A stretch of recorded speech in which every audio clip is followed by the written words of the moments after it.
ఏలూరులో సాక్షి పత్రిక కార్యాలయంపై దాడి చేసిన ఎమ్మెల్యే చింతమనేని ప్రభాకర్ ఆయన అనుచరులపై చట్టపరంగా చర్యలు తీసుకోవాలని డిమాండ్ చేస్తూ చిత్తూరులో జర్నలిస్టు సంఘాలు నిరసన తెలిపాయి.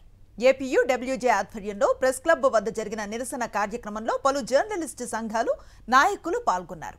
అనంతరం ఆర్డీఓకు వినతి పత్రాన్ని అందజేశారు.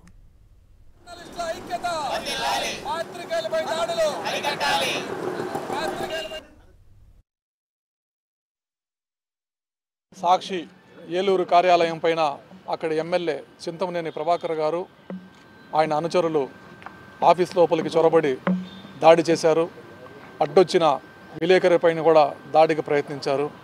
జరిగిందేమరా అంటే అక్కడ ఎమ్మెల్యే చేస్తూ ఉన్న అరాచకాలపైన ఇద్దరు టీడీపీ కార్యకర్తలు ఆ పార్టీ కేంద్ర కార్యాలయంలో పోయి ఆత్మహత్యాయత్నానికి ప్రయత్నించారనేసి ఒక వార్త ప్రచురితమైంది.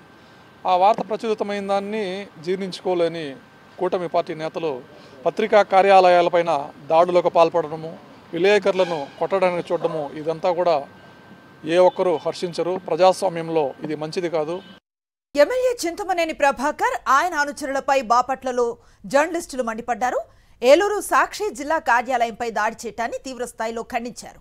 ప్రచురించిన కథనాలపై ఏవైనా అభ్యంతరాలు ఉంటే న్యాయస్థానాల ద్వారా పరిష్కరించుకోవాలని, దాడులు చేయటం హేమైన చర్య అని ఫైర్ అయ్యారు.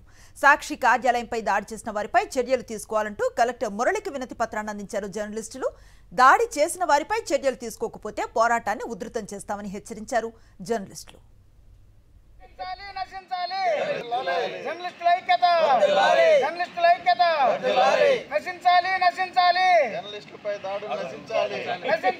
నశించాలి.